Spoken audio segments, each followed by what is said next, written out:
Good morning, everyone, and welcome to the final day of Freeplay 2021.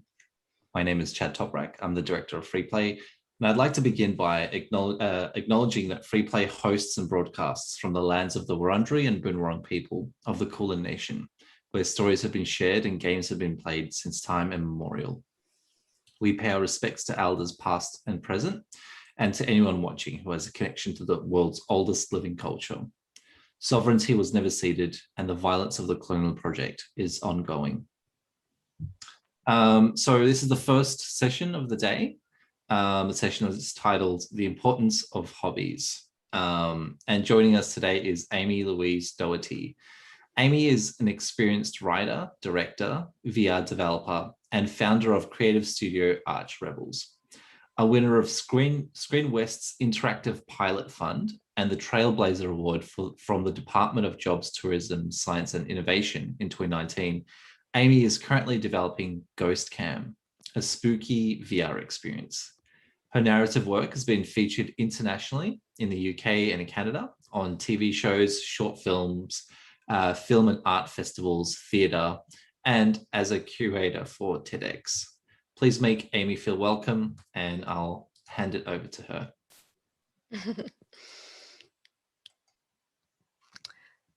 Hi.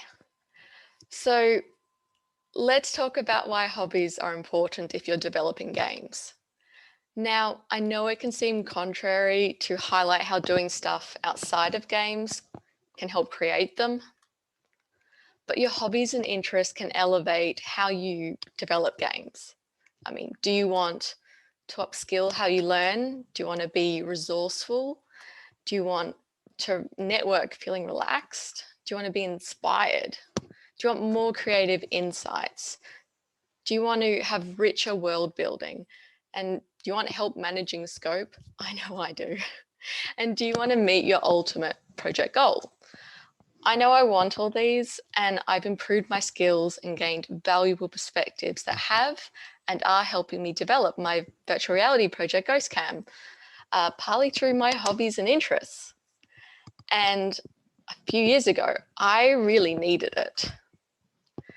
So picture this, you're at a party or a dinner, perhaps a date or a networking event. Basically, you've just met someone new and you're chatting. And at some point, you're going to get this question. So what do you do? So generally, we take this to mean, what is your job?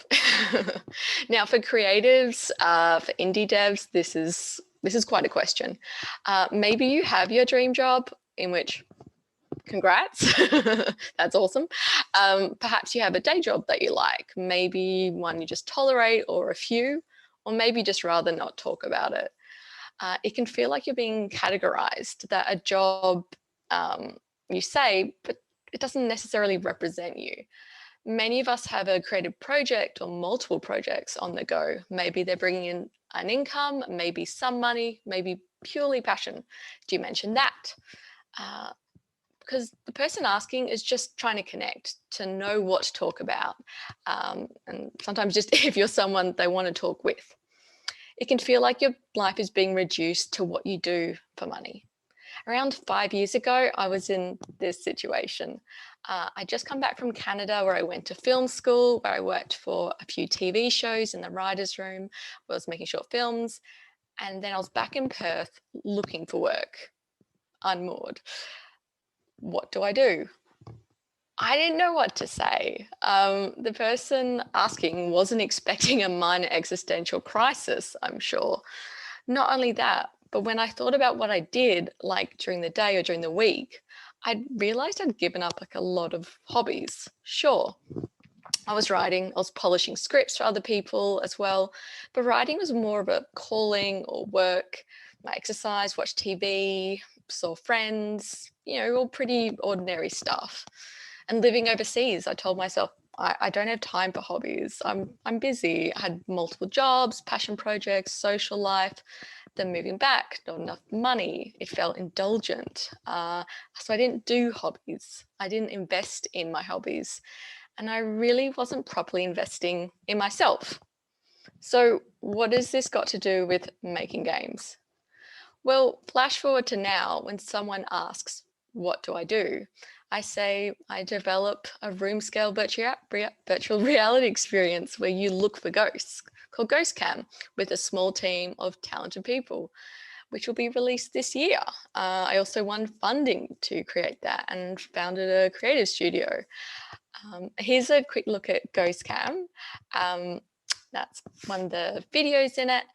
And since it's in late development, Ghost Cam is about exploring and discovery and mystery. I can't really show you anything with spoilers. So here's a spoiler-free image. Now it's actually a video, but I might have to show the videos at the end of the talk because it's not really working properly with the slides right now. But there's an image, spoiler-free.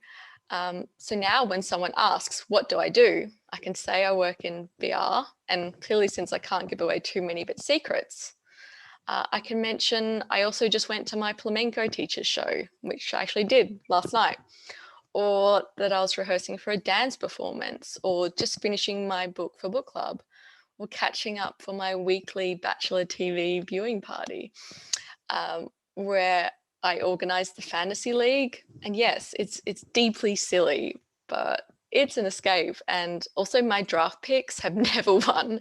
And this season I'm determined to win. And it was partly because of hobbies and interests like these outside of my regular work or creative work that not only helped me transition into games, but to landing grant funding, the first of its kind in WA for interactive storytelling and games to develop Ghost Cam. But let's focus on you. There are a number of challenges with being a game dev. Maybe you're looking to transition into games or develop a new game skill set, or if you're in the middle of a challenge right now, if you're feeling stuck, or if you just want to improve your game. Maybe you're just seeing lots of errors. Investing in your interests and hobbies can absolutely help you.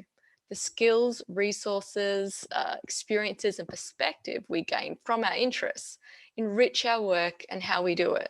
In fact, studies have shown that having hobbies can help. For one, having a hobby improves your mental health and well-being.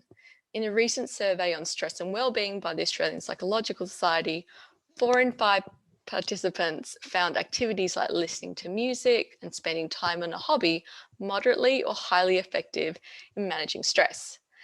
This is very relevant to games. I mean, crunch, burnout, and just lifestyle or lack thereof at times when game dev becomes or feels all-consuming. So it's a healthy idea to invest in yourself and to explore your interests. Let's define hobby really quickly. Hobby, a pursuit outside of one's regular occupation engaged in especially for relaxation. That's important. Maybe you collect income from it, but the money isn't the point. This isn't about side hustles, about monetizing something you enjoy, just the enjoyment part. Think about the hobbies that might come to mind, the things you do or you've done or you'd like to do. Activities where you felt relaxed and in the zone, where, you know, time just disappears. Take note of them like right now, because we're about to head back into the challenges. So remember these? Well, this was me, a writer and director, fascinated by VR, seeing the potential of a new type of interactive storytelling or story living, but facing an uphill climb. And what's something that helped? Well, logically, what helped me with virtual reality tech was flamenco. Let's talk about how flamenco dancing helped me develop VR. So after I got back to Perth, I was looking for TV work in a town at the time without TV shows. And I had a story with virtual reality and I was researching VR. So I found and started working with a few VR developers and startups around Perth. It was tricky though, developing and managing projects in a new medium to me, such as VR, and fairly new medium in general in its current form, as I had a film and TV background, working on shows, making short films as a writer, director, producer. There, I understood the pipeline and the resources involved to take a story from idea to pre-production, production, post and release. With VR, I had to learn about game engines, interactive options, headsets, so many headsets. I'm on my third one right now. Baked lighting, so many foreign concepts. So I wanted to get hands-on and create myself, even just in a small way. And I started with the Gear VR. And that learning curve was steep. It was 1 step forward, 3 steps back. It could be frustrating, confusing, and technology at times, it felt like it was defeating me. And I faced all those challenges and more trying to create VR, and still working through some, especially when it gets overwhelming or confusing or complex. But as I started taking up hobbies again and rejoining flamenco classes, those flamenco classes helped. So I used to do flamenco dancing before I left for Canada. That's me a while ago on the left. And I took it up again after coming back. And just like my career, it felt like I was starting again at square one. It was humbling. But it did have one aspect that was an advantage. The knowledge that the first time I did flamenco, despite having grown up dancing, doing ballet, jazz ballet, etc., it took me a year for it to click in. And that makes sense. It was different in flamenco, how you stand, how you place your weight, how you shift your weight, how you turn your wrists, using your body for percussion, the rhythms with your feet you're constantly counting in your head, plus the performance of your expression. Just like learning VR development and games, it was so many new things at once. But I got there after a year of dance classes. It wasn't perfect, and still isn't perfect, but it reminded me of why I wanted to do it in the first place. So with learning VR development, I took that learning insight to develop discipline and patience. I got to see the progression of my skills. I start with the cheap camera and the first headset to a slightly better camera, and then a better camera again. I could get to the stage of kind of comfort in discomfort, of when you're learning something new or trying to experiment or be innovative, especially with new tech, it can be frustrating and confusing. But as you put the time in, you just know that the discomfort, the plateaus, the setbacks are just part of the learning journey to growing and creating something new. That the lived experience of progress really helped me with VR, of trying to keep going, to stalking Unity forums for answers, and pushing forward to create something even small, like my first VR prototype, or Ghost Cam. It was an app using a cheap 360 video camera and a game engine out of the box 360 tour asset, and before moving on to better cameras and learning how to more properly develop with Unity and empowering more story interactivity. So if you're also experiencing frustrations with learning something new with games development, think of a hobby or interest that you've had or you have where you've seen and felt the progression of your skills. Take that knowledge with you and let it propel you forward. And I had to learn a lot with VR. So with VR, I didn't know how to create CGI worlds or do animation or anything.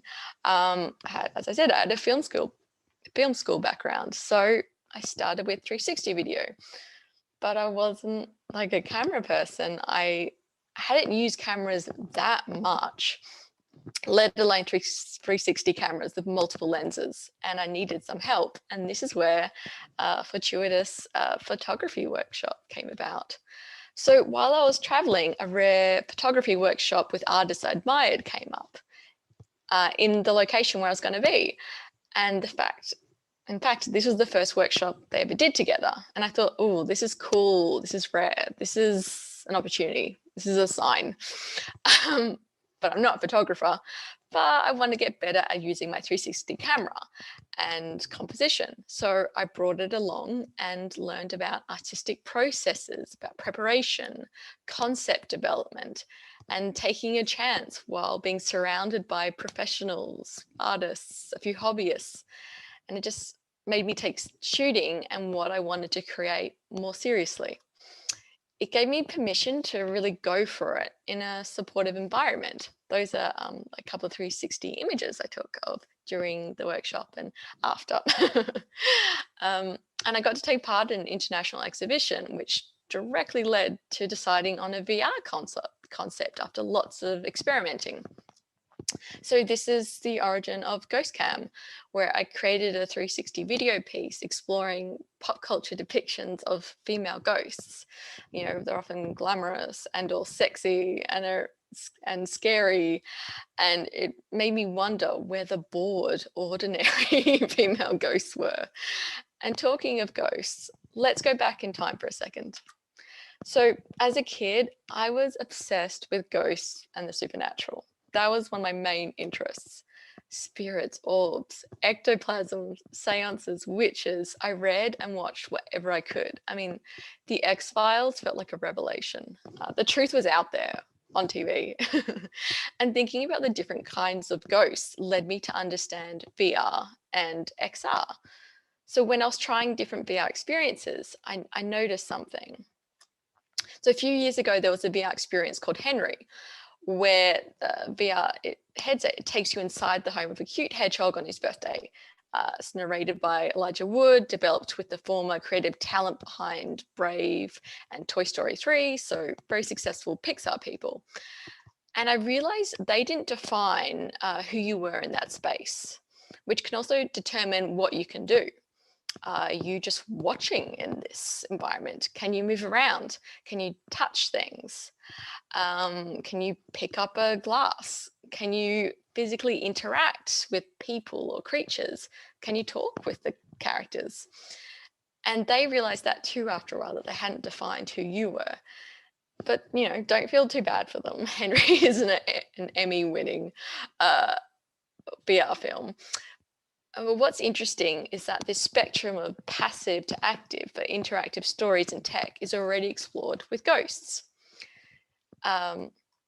And it's important for you to know who you, the player or participant in a space is, as this can determine in games and VR actions and options.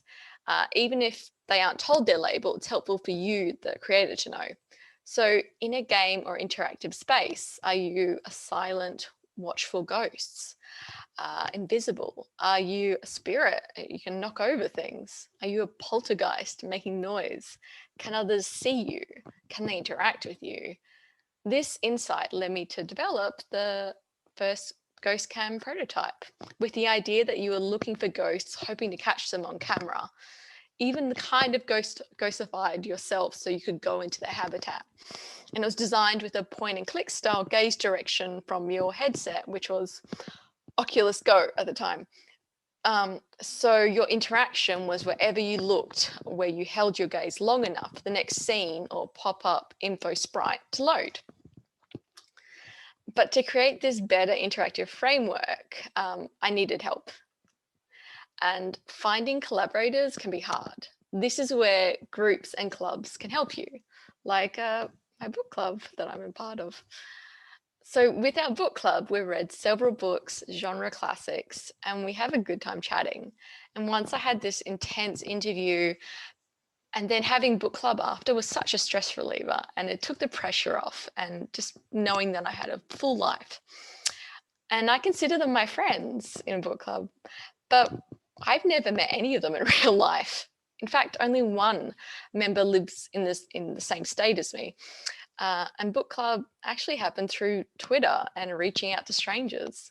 And a similar thing happened with an early collaborator, where we met in a spatial audio forum, and he was instrumental in creating my first prototype and advising on 360 filming. He had a program he created that he needed testers, so it was beneficial to both of us. And for me, joining groups like book club led to improving networking skills and finding people to work with. It directly contributed to creating the first prototype, to winning grant money to make the current version of room scale with controllers and CGI environment with a couple of 360 videos. And that was a big leap. And to do that, I needed other people. And networking with people and joining and building communities is so important with what we do. Connecting people through hobbies can give you the skills for small talk, to reach out to people, to grow relationships. So meet and chat with people in a supportive environment like a club or a group where it's low stakes and you share a common interest. And unlike a lot of game dev meetups and conferences, it can be a non-boozy event, which can really help when bars aren't your scene. But when you find those people and start collaborating with their own skills and schedules and goals, it can be clear how essential priorities are, from communication to implementation. And what helped me with prioritizing how to approach game dev was old school painting. So prioritizing, knowing what's important, how big or interactive your game is, how many scenes, what kind of art. And how does painting come in? Well, a while ago, I took a watercolor, then acrylic painting workshop, and it taught me to layer, to start somewhere, improve as you go, starting broad when designing with less elements, and then get more detailed. And you can find you can be actually sometimes be more concise than you realize with less work. This can work for narratives, game narratives, as well as art environment, where you start with something and improve and get more detailed as you go. And creating my first prototype, I needed to demo it, but with a very small budget. And this is where my love of vintage clothes came in. I mean, I wish I could afford Dior, but instead I look at op shops and garage sales and markets. I envision how it could look. I tweak, I use what I have, I reuse things to make it work. And this happened when this was helpful in creating costumes for the prototype for Ghost Cam. There's like a scary image. That was me, by the way. To creating the framework to demo a Ghost Cam at a conference. And there is a video, but yeah. And this is all on a shoestring budget. And this is something different and which attracted people over. And that's just me being proud. And going back, so just did what I could, and borrowing a projector and spending more money on the tech to demo. And a wise teacher once told me, though, with scope, this is helpful. I like to be reminded of it. When it feels like it's getting out of control, when you're not hitting everything you're supposed to, be they moves or goals, make it smaller. Contain your steps. Instead of a big long stride, keep your feet under your body. And this works for game dev scope. As long as it has the essence, it doesn't need to be massive if it's out of control, if it's throwing things off. Small and works is better. Another benefit of having hobbies is that you get to go into new spaces. This can help your world building. You can notice interesting details, which you can add to your game, like have the little flourishes. But before you get too bogged down in too many details, it's important to remember why you're creating the game in the first place, which brings me naturally to Bollywood dancing. So a few weeks ago, I was performing and I felt myself make a mistake. I got in my head about it. And my lovely teacher said, Amy, it's entertainment, so just entertain. If you make a mistake, so what? The audience doesn't know what it's supposed to be. Same with your players. So if your game is entertainment, don't pressure yourself to be perfect. Just make sure you entertain. And that's actually a video where you see them step over a non-existent step, and so many people do it, and I love it because it just means that they're immersed. And investing in my hobbies and interests has helped me so much with VR development, develop resiliency, resourcefulness, collaboration, networking, design, so much more. And I want that for you. But Amy, invest in hobbies. It costs time and money and energy.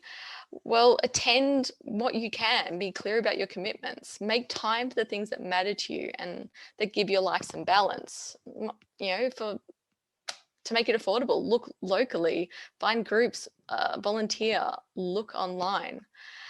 If there's an activity you've always been curious about, try it out. It can just be once, just give yourself a chance to explore it.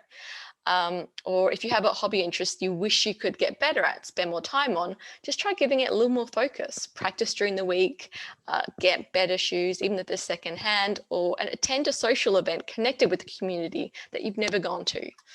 Basically, invest in yourself, because not only can hobbies get you to where you want to go to, but they can make your life more enjoyable along the way. So at the next party, dinner, date, networking event where you meet someone new and they ask, so what do you do? There's so much you can talk about. Thank you. And that's it. You can contact me on Twitter and if you like, and I've got those websites.